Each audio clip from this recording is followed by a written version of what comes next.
Brought to you.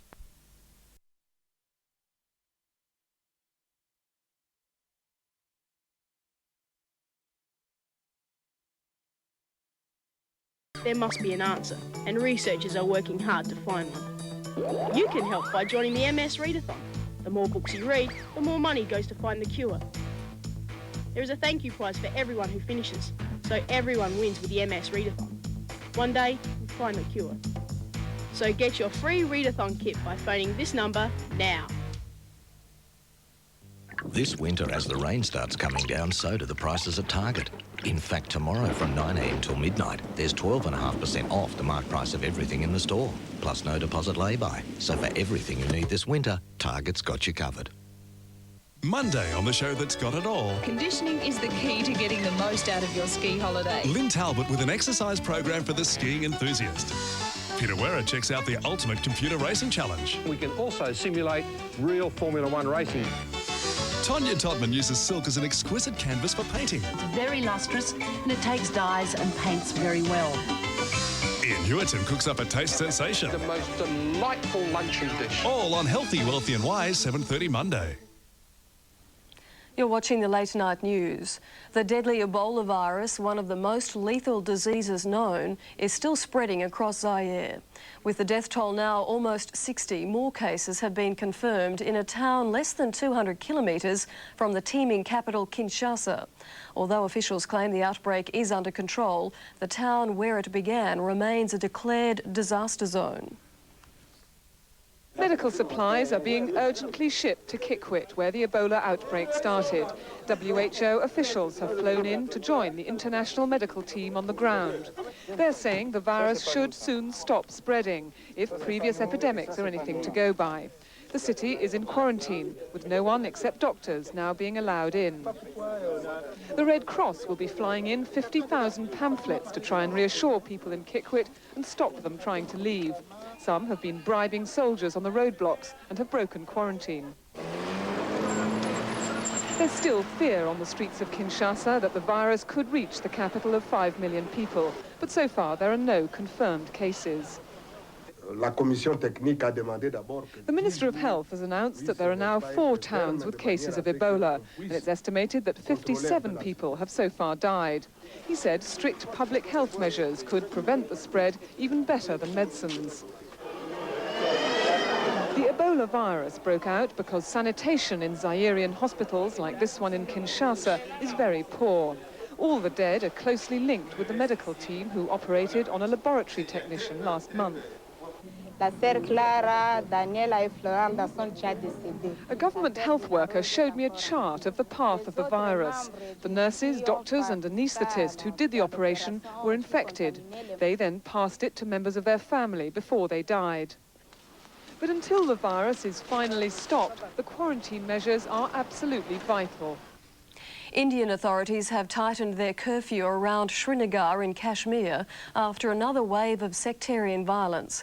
The burning of a revered 15th century Muslim shrine sparked mass protests and plunged the region back into conflict.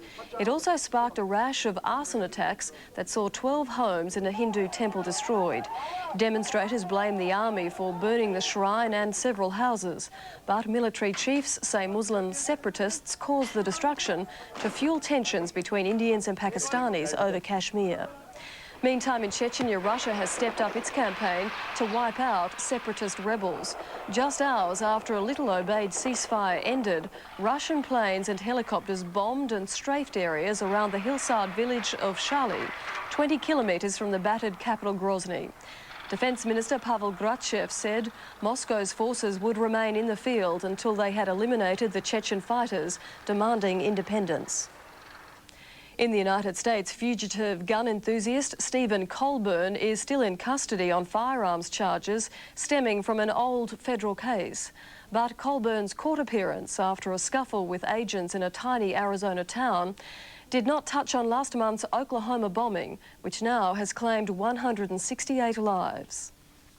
Officially, the man under heavy guard from federal agents is merely wanted in connection with skipping bail on a possession of firearms charge in California last year. But the FBI hopes to question him about the Oklahoma bombing. Stephen Garrett Colburn, age 35, qualified as a biochemist in Southern California, but by the late 80s faced divorce, bankruptcy, and was a fugitive on a weapons charge. He was arrested by FBI agents and U.S. Marshals in Oatman, Arizona. He allegedly struggled and pulled a gun. When the deputies approached him, he was outside a building sitting down. He attempted to run when they approached him. He attempted to pull a 38 caliber weapon from his right pocket in his jeans. The deputies struggled with him, took him to the ground, took the weapon off of him, arrested him and brought him to Bullhead City. Agents have been searching for Stephen Colburn for several days, describing him as armed and dangerous. They discovered a letter addressed to SC in the car of Timothy McVeigh, the first man to be arrested and charged with the Oklahoma bombing.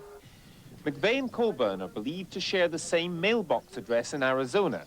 American news reports claim fertilizer of the type used to make the Oklahoma bomb was found in Colburn's pickup truck, though neighbors said it had not been moved for months. Today's court hearing only involved the California weapons charge unrelated to the Oklahoma bombing, and the FBI will not speculate whether Colburn could be the much sought-after John Doe number 2. Thousands of people have spent the night in cars, makeshift tents or on the ground as more strong aftershocks jolt northern Greece. The initial quake registered 6.6 on the Richter scale and shattered the Kozani farming district west of Salonika. Hundreds of homes were destroyed and 25 people injured, but so far there have been no reports of deaths. The tremors are continuing at 5 to 10-minute intervals, keeping residents' nerves on edge. Authorities say a major disaster was only avoided because the quake struck at midday, when schools and churches were empty and most people were in the fields tending crops. Natural disasters are usually impossible to predict with any accuracy, but geologists in America are warning of dire consequences for a growing town at the base of a dormant volcano in Washington state, unless measures are taken to minimise casualties. Every day at noon, the siren atop the firehouse in Orting, Washington, is tested. For more than 100 years, residents of this small town have lived quietly at the foot of a dormant volcano, Mount Rainier. Now geologists are saying that this valley is due for a disaster. The house constructed here stands a greater risk of being damaged by one of these volcanic debris flows or lahars than it does of being damaged or destroyed by fire. A lahar can happen suddenly, almost spontaneously, without volcanic or seismic activity. In 1985, a flow of scalding volcanic debris buried whole towns in Colombia and killed 23,000 people. The homes below Mount Rainier are built on debris left by the last flow of volcanic debris 500 years ago. A new federal geological study due Thursday indicates it could happen again at almost any time. 100,000 people live in the path of potential volcanic debris flows from Mount Rainier. That's why government geologists are encouraging evacuation planning for the popular new subdivision springing up around the Puyallup Valley town of Orting. Debris moving at up to 60 miles per hour could reach and destroy Orting in minutes, but few residents seem worried. I figure if you're in Oklahoma, you're going to have tornadoes. If you're in Florida, you're going to have hurricanes. In California, have earthquakes. Here, we have Mount Rainier. That thing goes, they say we only got 10 to 15 minutes to get out of here. And it's coming right this way. So why in the world would you buy a brand new house right in the middle of it? Because I love the mountain. Orting's fire chief is worried. The volunteer fire department would be in charge of evacuating a town full of skeptics. If they are convinced that it could happen, I don't believe they feel it will happen in their lifetime. Federal geologists are hoping their Mount Rainier studies, to be released this coming week, will be a wake-up call for this quiet valley. Tonight, a young American mountaineer is within sight of his biggest dream, the snow-capped peak of Mount Everest. 15-year-old Mark Fetzer is just 1,000 metres or so from his goal and from becoming the youngest person ever to conquer the famous mountain. The snow and cold of Colorado's mile-high atmosphere is nothing to what Mark Fetzer is facing now, the 5-mile-high summit of Mount Everest. If he makes it, he will become the youngest member of an exclusive group who have climbed to the top of the world. When I first started climbing, it was like just wanting to get to the top. But now it's kind of turned into more just feeling of accomplishment. Mark got hooked on climbing 3 years ago at a summer camp in New England. A year later, he started climbing bigger mountains. Then Fetzer proved he was ready to tackle the toughest, climbing to the 23,000-foot peak of Argentina's Mount Aconcagua. All right, the highest point in the Western Hemisphere. Good job, Mark. The climb in South America was really a test of Fetzer's maturity. Professional climber Thor Kieser, who trained with Mark in Colorado, was the only mountaineering guide willing to take him to Everest. He showed me his determination and in South America, in the Andes. And he's an impressive young man, and he did very well there.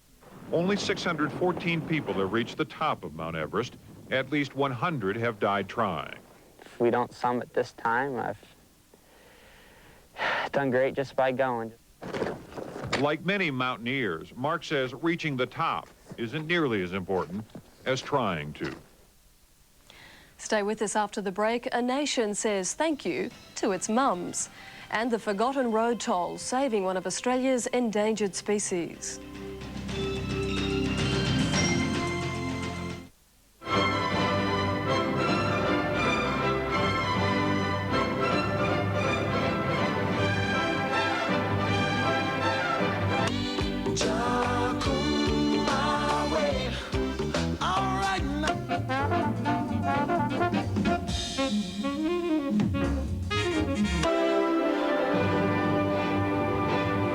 The beer is so cold in this country, you don't find lipstick on your glass, you find some bloke's lips.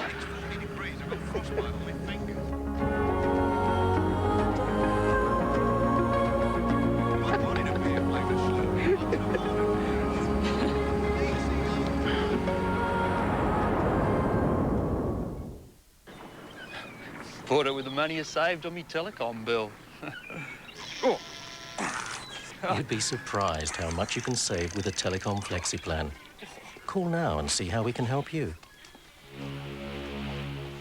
Order the works at Pizza Hut. That's pizza, pasta, salad and dessert. It's only $4.95 for lunch and it's only $6.95 for dinner. And you can have as much as you like, which is quite a lot for some people.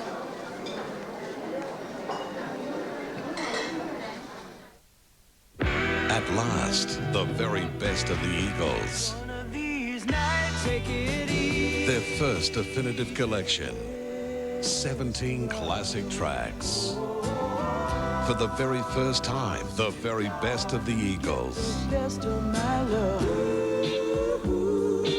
All your favorites on one great album. The very best of the Eagles. Get it now. Bought them with the money I saved on my telecom bill. You'd be surprised how much you can save with a Telecom Flexi plan. Call now and see how we can help you. You're watching the Late Night News. Once again, millions of Australians have celebrated Mother's Day, recognising their very special role in our society. Families all over the nation celebrated with gifts and flowers, and by just making it a special day for Mum. For some families, Mother's Day was a day to welcome new babies. Melbourne mum Monica Ross of Croydon here with daughter Sarah. Born just after midnight, young Sarah is believed to be Australia's first Mother's Day baby. In Sydney slightly later, a Mother's Day boy, mum Donna Hatzis from suburban Greenacre, and her son George. Meanwhile, possibly Australia's oldest Mother's Day baby, Melbourne mum Marion Baird, who today celebrated her 100th birthday. Her birth in 1895 was the year they first sang Waltzing Matilda, and when Victorians were first slugged with income tax. Meanwhile, across Australia today, free phone cards to give homeless youngsters a chance to give their mums a free call on Mother's Day, a service which last year saw hundreds of young people phone home. In Brisbane, Motorcycle Riders Association members on a bike run with a difference, delivering flowers to mums at the Annerley Nursing Centre. And at Melbourne's South Bank precinct, boot scooting lessons for mums who've earned a right to kick up their heels on this their special day. Ken Anderson, 10 News. Tens of thousands of people have taken part in candlelight vigils in cities around Australia tonight to commemorate those who've died of AIDS or who suffer with HIV. An estimated 13,000 rallied in Sydney tonight to march through the city as part of the 12th International Candlelight AIDS Memorial. They gathered in the inner suburb of Darlinghurst, then marched with burning candles to the Domain. There, the names of many of the almost 4,000 Australians who've died of the disease were read out in honour of their memory. Under sweeping new prison reforms, some New South Wales criminals may soon be able to do their time at home. Legislation for the revolutionary home detention scheme will be introduced to Parliament this year. Since 1990, the number of prisoners in New South Wales jails has jumped by 30% to 6,200. Prison reforms to be introduced by the new Labor government include the introduction of home detention instead of custodial sentences. You think of a young mother who has committed, say, a credit card fraud, and she's got a couple of kids. Well, there's more chance of an effective rehabilitation by using home detention, and it is a cheaper way of giving a punishment to the person involved, and it's a way of avoiding punishing the kids as well. Under the reforms, fine defaulters won't go to jail, a move which will cut prison numbers by 800. People who don't pay fines in the future will have property to the value of the outstanding fines seized by police. There will be greater emphasis on rehabilitation for drug and sex offenders, and the government's determined to push ahead with a plan to issue condoms to prisoners in a bid to control AIDS. I have not met a health worker who has had anything to do with jails who does anything but support the policy that we are proposing. The opposition says it's concerned about some of the reforms being proposed. It says instead of allowing prisoners to sit at home, they should be doing work to benefit the community. John Hill, 10 News.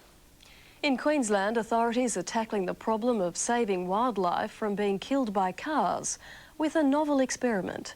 Special roadside reflectors are being installed, and already they're proving a lifesaver for one rare wallaby.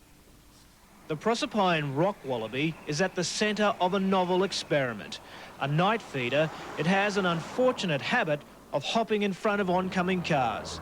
But Queensland Environment Minister Molly Robson hopes roadside reflectors can help save this rare species. They actually reflect out what you could describe as a wall of light or a fence of light. The red light is not reflected back at cars, but it startles the wallabies, which freeze until the car has passed. These reflectors cost $21 each, but that's still a cheaper alternative to putting up a fence. They're being trialled in North Queensland, and on one stretch of road, wallaby fatalities have dropped from 14 to 2 over 5 months. The reflectors currently do not work on koalas, but it's hoped they can be adapted to other animals. Mark Simmons, 10 News. Still to come in the late night news, the weather outlook for the start of the week. The Smith family says thanks. And all the day sport with Bill Woods in Sports Tonight. Yes, Sandra, coming up we look at the euphoria and the despair surrounding America's second loss of the old mug. And the local derby, the Eagles versus Fremantle. Highlights coming up on a bumper America's Cup edition. He pulled off the rugby tackle of the decade, but can he pull off the big one in 1995? George Gregan, a young Australian to watch in our World Cup defence. The Rugby World Cup starts May 25th. Thanks. No problem. New car? Yes, it's the new Proton, a 1.6 litre multi-point fuel-injected engine. Really? 83 kilowatts of power. Power everywhere, really. Power steering, power windows, power mirrors. Discs, front and rear, of course. My seat height's adjustable, just like the steering wheel. They think of everything, don't they? Did I mention the warranty? Best in its class, 3 years, unlimited kilometres. Just listen to this 6-speed... People go on and on about Proton, and on and on. Saw you get out of the Proton. Great car, 1.6 litre multi-point...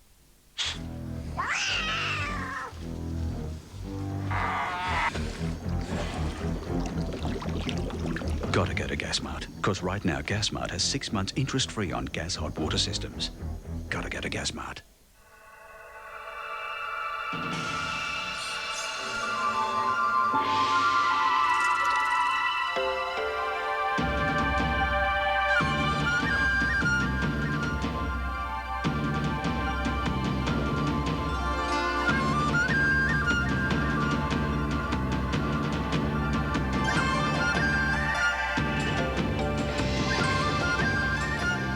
Hong Kong, wonders never cease.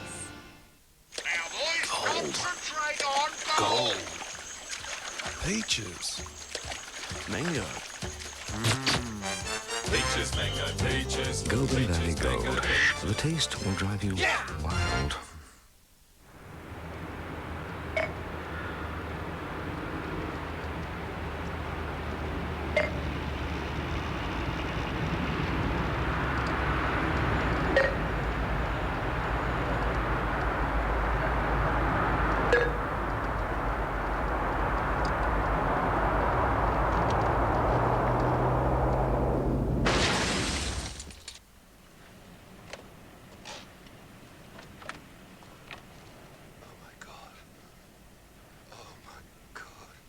He's been involved in an accident last night, and I'm sorry that he died. Don't tell me that. Don't tell me that. Please don't tell me that. Beggars, I'm sorry. Do you want to I'm take a really seat? sorry. Come on. Come and sit down on the couch. Let's go and sit down. Oh! Mummy, what's wrong? Oh, no. Now let's take a look at what the weather has in store for the week. Today has been generally fine with cloudy periods along the eastern seaboard, although Townsville and Canberra had some showers. Hobart and Darwin also saw a bit of rain, leaving the other major cities with a fine and mild autumn day. The satellite photograph shows heavy cloud moving into the Tasman, leaving lighter cover over much of Australia. The synoptic chart has an extensive high moving onto the continent with a cold front passing between Victoria and Tasmania. So tomorrow should be fine from Cairns down to Brisbane, dry in Sydney but showery in Canberra and Melbourne. More rain is forecast for Hobart, Adelaide and the Alice, but then generally fine is the forecast for the west and the north. Tomorrow is the inaugural Smith Family Day, and as part of their celebrations, the charity today held a series of concerts in New South Wales, the ACT and Victoria. The concerts were to say thanks to those who have contributed to the various fundraising campaigns run by the Smith family, like drought relief. And as a further gesture of support, you too can help. Tomorrow you can buy a special Smith Family Pass at a cost of between $2 and $5. That's the news for this Mother's Day, Sunday the 14th of May. Happy Mother's Day, Mum. Our next National Bulletin at 11:30 in the morning. Stay with us now for our special America's Cup bumper edition of Sports Tonight with Bill Woods. I'm Sandra Sully. Good night. This program proudly brought to you by Citibank, bringing the spirit of competition to personal banking, and Ansett Australia, one of the world's great airlines. The latest weapon for your security. Big Brother to the rescue, trading guns for security cameras. Hello? The new wave in home security. No, sorry. Monday in 10 News, first at 5. Australia, too, has won the America's Cup. The man who did it, he has achieved his life's ambition. There's a very happy Alan Bond. The America's Cup is now New Zealand's Cup, and for only the second time in 144 years, the most illustrious and the loser of prizes in sailing, international sport's oldest prize, leaves the United States, this time to a different down under, New Zealand! That's it. In the America's Cup's turbulent 144-year history, only 2 countries have managed to wrest the trophy away from the United States. Australia in 1983, today, New Zealand. Ahead of us on this special edition of Sports Tonight, we've got AFL and Rugby League, of course, but first, how Black Magic did it. In the entire Challenger Series, it had lost only 1 race, then a stunning 4-0 lead over Dennis Connor's substituted yacht, Young America. This morning it finished the job, a clean sweep of yachting's most treasured acquisition. Behind 4-0 in a best-of-9 series, a perfect time for Dennis Connor to show the world he could fight back from anywhere. The unfortunate truth for the Americans, though, New Zealand technology and teamwork was proving unbeatable. So again, the pressure goes on Paul Kayard and his crew. In front from the first cross on the first leg, the Kiwis' Black Magic casting the same spell on Young America as it had on every boat it faced. 21 seconds at the end of the first beat to win. That margin stretching to 32 seconds after 2 legs. Connor was praying for something to finally go his way, but it wasn't just the Kiwis against him. Probably the clip on the halyard has broken. Aboard Black Magic, a 4-race buffer hadn't slackened their high standards. Team New Zealand miserly, giving up 7 seconds on the 4th leg, but picking up 58 on the next 2. And the cup. This time to a different down under, New Zealand! So sure not to celebrate early, finally the Kiwis unleashed their emotions. Dennis Connor losing the old mug for a second time. Dockside in the early hours. The celebrations are still on across New Zealand. Matthew White joins us now for Corona Beer, live in Auckland. Matthew, it's the biggest party since the All Blacks World Cup win in '87. Yes, thanks, Billy, and welcome to the new home of the America's Cup here at Auckland Harbour. The celebrations are certainly still continuing, and they will do probably for another couple of days. Thousands of people have been here all day. They've been drinking lots and lots of Steinlager and all that kind of stuff, and belting out the New Zealand anthem. Now, the Kiwis have got a piece of history. They're going to well and truly enjoy it, and probably for a few days to come. Well, in '83, our Prime Minister went mad. The whole country partied. You had the luxury of a day off. Well, comparisons to what Australia did back in 1983 and the jubilation there can certainly be drawn. Not only have the Kiwis grabbed the old mug, yachting's greatest prize, but they've knocked off Dennis Connor, the bad boy of yachting, and there was a few personal scores to be settled. Now they've done that, they're going to enjoy it. Wrap up the feeling for me in New Zealand. Yes, well, 5-0 in the final and only one loss throughout the whole series. There's no question about the Kiwis' domination, Black Magic's domination of this entire America's Cup event. Now the challenge, of course, is to hold on to the cup. That doesn't happen for another 4 years, and we understand that the New York Yacht Club are leading the charge to be the first challengers. Olympic gold medals, wizardry in the Whitbread, Admiral's Cups, and now the America's Cup. Matthew, we won't argue if the Kiwis claim to be the world leaders on the water. Well, we've seen what's been happening overseas, and we've seen what's been going on so far this evening. Let's have a look now at how New Zealand kicked off its biggest party. Congratulations, Black Magic. Listen to the crowd there for you. Victory parties erupted across New Zealand as almost every one of the 3.5 million people back home watched Black Magic demolish the Americans and finally claim the cup. Wonderful, mission accomplished. New Zealand's proudest day since Everest. What a team, what an effort. Peter Blake, Russell Coots, the whole lot of them. Wonderful.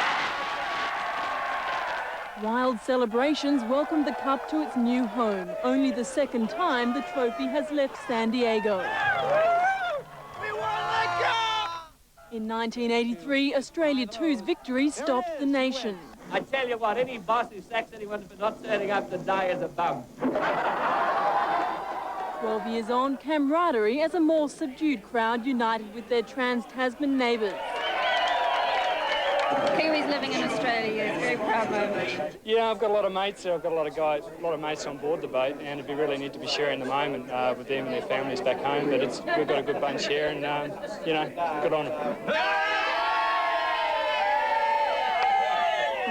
Well, 10 correspondent Peter Lloyd has been in San Diego all day covering the festivities and the action there. He joins us now. Peter, the reaction here, obviously, is one of complete and utter jubilation. I guess it's a totally different story at your end. Well, Matt, the fans were ecstatic. There's something like 30,000 New Zealanders here in San Diego today. Many of them have travelled thousands of miles to be here. One couple I spoke to had travelled 2 days non-stop to get here from Canada. Peter, how do the Americans now feel about the cup? As soon as you jump off the plane here in New Zealand, they've got an intense passion for the old mug, and they're certainly enjoying that now. Is the same passion there in America? Well, you'd have to say there's unanimous support for the victory of the New Zealanders, partly because they're such good sportsmen. They're recognised here as great sailing people, but also because Dennis Connor doesn't have a lot of hometown support. All right, I understand there's a few official functions to be done for the New Zealand team over there. When will the team arrive back in Auckland Harbour and get such a huge reception? Well, Tuesday, Australia time, is when the cup is officially handed over to Team New Zealand. Then there's about a week's worth of official engagements, publicity around the country, including, we're told, taking it to the White House for the official goodbye from President Bill Clinton. All right, thanks, Peter. Peter Lloyd in San Diego. Well, what was Dennis Connor's reaction losing the cup for a second time? Take a look at this.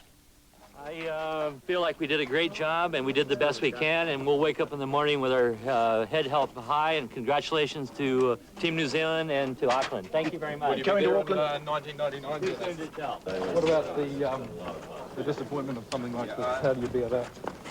I just covered that. Did you go to the press conference? We weren't allowed in there with our cameras, so that's why we're asking you again out here. Yeah, we did a great job, and we have our heads held high. We did the best we could with what we had, and we have no reason to look backwards. Was it technology or something else that won the day, Dennis? Why don't you watch out here? You're going to run into. We do this every day with OJ. Okay, So we're technology or something else at the end of the day, Dennis? The New Zealanders are to be congratulated. They had a fine team. Russell Coots and Brad Butterworth did a fabulous job, and the team did a great job, and you loved it really great. You can really be proud of yourself. What was thinking your mind about this regard, Dennis? How wonderful you guys are here, and how you really make, long way to really make a guy feel good. You should really be proud of yourself. Well, maybe in your next life you can get a real job.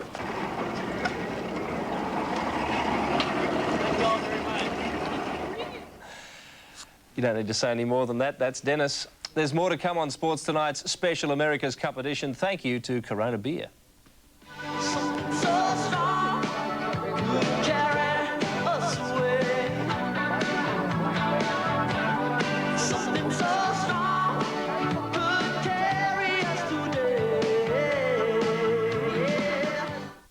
Midst of the worst of human tragedies. We are not refugees. Yes, you are. One woman found the courage to lead the orphaned to safety. I'm all they have. In a journey fraught with danger and despair, she opened her heart and found love. We're together now. Sybil Shepherd, John Waters, and Peter Tabano in a magnificent Australian production. It's okay, mate.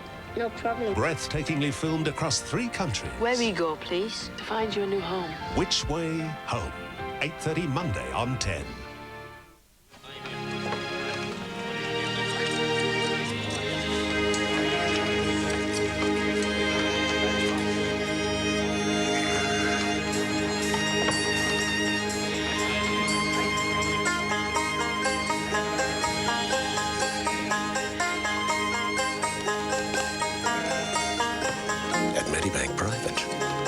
We believe you deserve to be treated as an individual. For important jobs, the perfectionist relies on Reflex, the Australian paper, because only perfect white is perfect, whatever the occasion. The band's called Live. Throwing Copper is the album. 13 handcrafted tracks forged from one of the hottest rock acts in the world. And now, after a sell-out Australian tour, this is the new single, White Discussion. Get into the awesome sound of Live with their album Throwing Copper. Out now. Medibank Private can now create a healthcare plan to suit you and your budget. So call us now and get us working on your plan. I feel better now.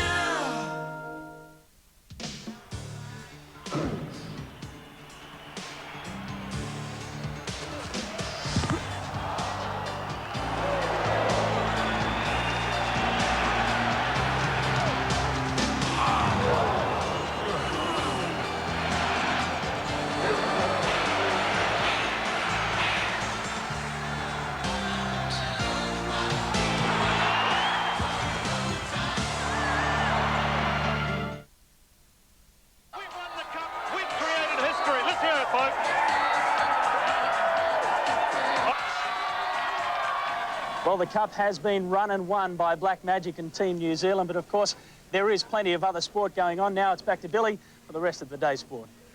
Thanks, Matt. We'll go to AFL now, and Melbourne's first win of the season today. The Demons beat Brisbane by 7 in the shootout in Perth. West Coast thrashed Fremantle. The new-look Subiaco was packed to the rafters for the history-making clash. The Prime Minister was on hand to open the new grandstand, and the Eagles' '94 premiership flag was unfurled before the match. West Coast was boosted by the late inclusion of Matera, but it was the Dockers who drew first blood through Miller. But their lead was soon to be snatched away, never to return. Running into an open goal, gets it. Brett Hetty was inspirational, taking 2 magnificent marks. The Eagles, led by 20 at quarter time and a 6-goal second term, saw the difference blow out to 44 points at the long break. 4 more goals in the first 7 minutes of the third quarter buried Fremantle even further. The Dockers' only moments to remember coming from Winston Abraham. However, one of his moments might be remembered for the wrong reasons. By three-quarter time, the gap was 77 points, and it was out to 85 by the time the final siren mercifully put the Dockers out of their misery. Fremantle learning plenty from today's experience, including the fact that at their best, the Eagles are unstoppable. A fiery start between Melbourne and Brisbane at the MCG today, the Demons desperate for their first win. But a blow to the home side just 4 minutes in, losing Darren Cow with a serious knee injury. Brisbane took advantage of the Demons' misfortune and held a 7-point lead at the break. Injury woes continued for Melbourne, Sean Smith the next casualty. Brisbane looked to dominate in the second term before Gary Lyon took charge up forward. The skipper booted his third, putting the Demons in front going into the second half. But it was the Bears who did all the attacking in the third term, young Jason Ackermanis making the Demons pay dearly. Coach Neil Baum sat shell-shocked as Brisbane led by 7 points at three-quarter time. Things turned from bad to worse for Melbourne. Marcus Seecamp headed straight for the medical room. But Lyon inspired his players and they responded accordingly. Can he kick another? Snaps on its way. He's goal. Melbourne home by 7 points and victory at long last. Yes, Billy, well, it's probably the one and only time the Auckland Warriors Rugby League team will be struggling to get attention here from the New Zealand media. They met the Cronulla Sharks at Cronulla tonight. If they were racehorses, they'd be suspended for life. Given a 40-point hiding by Newcastle 7 days ago, the Warriors were unrecognisable today. Warriors will have the first try and Doreen gets there. Against the run of play, the Sharks found a way to lead 8 points to 6 at the break. The second half has seen many Warriors wilts in their 10-match history. That was about to change. Hoppy's Fred Astaire impersonation put them back in front. John Kerwin's first Winfield Cup try gave them a 6-point gap. But it was time for another move swing. Cronulla put on tries to Eddinghausen and Samet to lead by 4. The Sharks are away. How quickly can this game turn? Hoppy's second touchdown made it 18-all. 5'8" Stacey Jones potted a field goal for a 1-point advantage, and Okasini dived over in the final minute. The Warriors keeping the top 8 within sight. Well, Matty White will be back at the end of the show, but right now more rugby league. And both coaches are boasting fit sides for tomorrow night's State of Origin opener in Sydney. Queenslanders Dale Shearer and Gavin Allen were in doubt earlier in the week, but will take part. Paul Vaughton and Phil Gould are also claiming it'll be a State of Origin of epic proportions, despite all the missing Super League stars. Terry Kennedy today was at training.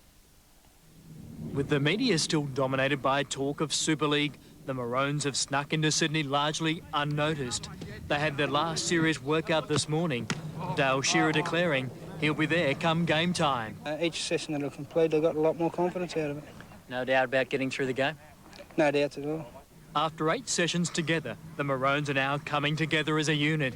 With so many new players in the lineup, the rank underdogs are hoping to jump the Blues early. The best thing we can do is just go out there and get in the game early and hopefully, especially with the new blokes, build a bit of confidence from the early start of the game. New South Wales had a closed session late this afternoon. Coach Phil Gould delighted with the build-up and denies his team will suffer from complacency. To us, this is even Stevens, and we all start at 0 on Monday night. The Blues are ready for the Maroon onslaught. They'll be fired up. They've always been fired up in the past State of Origin series, and this ain't going to be any different. They've still got some hardheads there like Gillian, Gavin Allen and Tony Hearn, and we look forward to the encounter. The match is a sellout. Next up, overseas sport when this special America's Cup edition continues.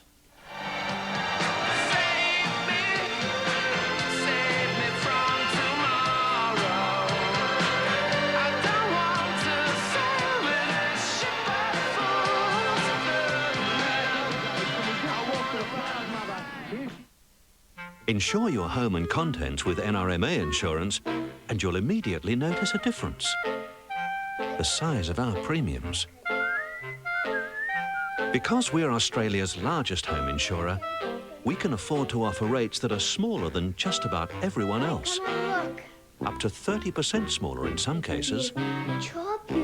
So for home insurance rates that have really been reduced, call NRMA to SAVE.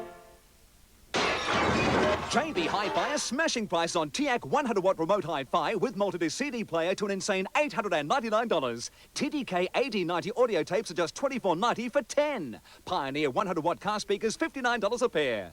There's smashing prices on Sony CD players to just $268. TIAC remote control video recorders are crazy $299 with trade-in. And of course Melbourne's cheapest CDs from a crazy 80 cents each. JB, you've done it again.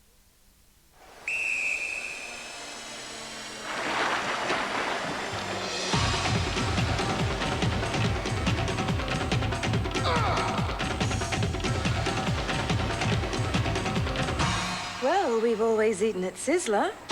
The famous Sizzler salad bar. All the healthy, freshly prepared salads you like and plenty of choice. There's always something fresh and healthy at Sizzler. Sounds like Sizzler. That sounds good. See you at the games, Nipper.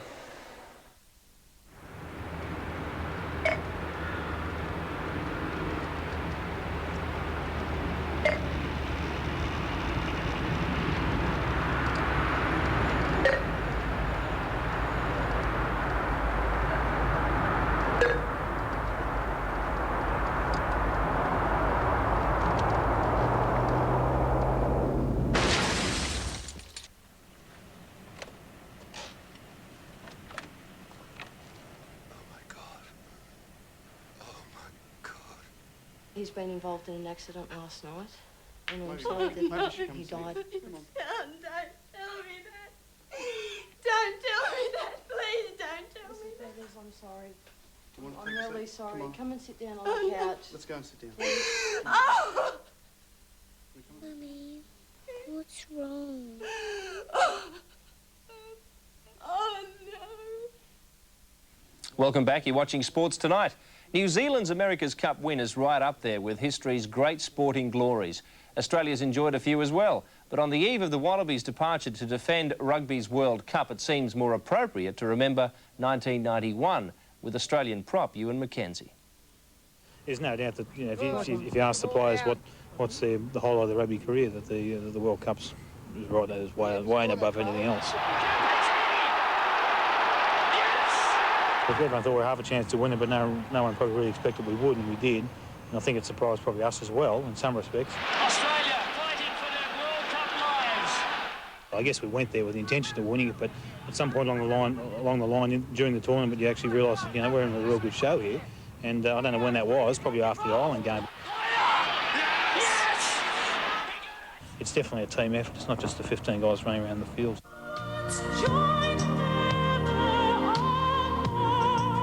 Firstly, thanks to all the people back at home for the fantastic support. Well, I think 50,000 faxes from Australia, and it's really great. When you walk around the street and people say to you, people you don't even know come to you and say, oh, good luck in the World Cup, and we'll be cheering for you, sitting up at the middle of the night watching. So you feel a great sense of responsibility to the nation. It'll be on again for young and old. Tomorrow night we'll go live to Russell Fairfax at the airport as the Aussie team jets out to South Africa.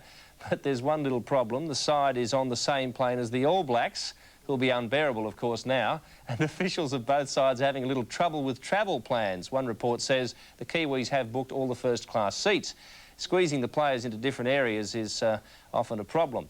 Our coverage, anyway, begins live May 25, so be with us for that. Australian golfer Peter O'Malley has a two-shot lead going into the final round of the international tournament in England. O'Malley was 5 clear before the third round and was 4 in front, heading up the 18th. But he found the water and double bogeyed. Carl Mason moved into second place with a 63. For him, the 18th was a hole to remember. He lost courageously to Mike Tyson once. That was a few years back before his retirement. Frank Bruno now wants another shot at the world's #1 heavyweight contender. And last night he took another step in that direction. After winning his previous 2 fights inside the first round, Frank Bruno dismissed suggestions that he needed a full workout before his 4th attempt to win a world.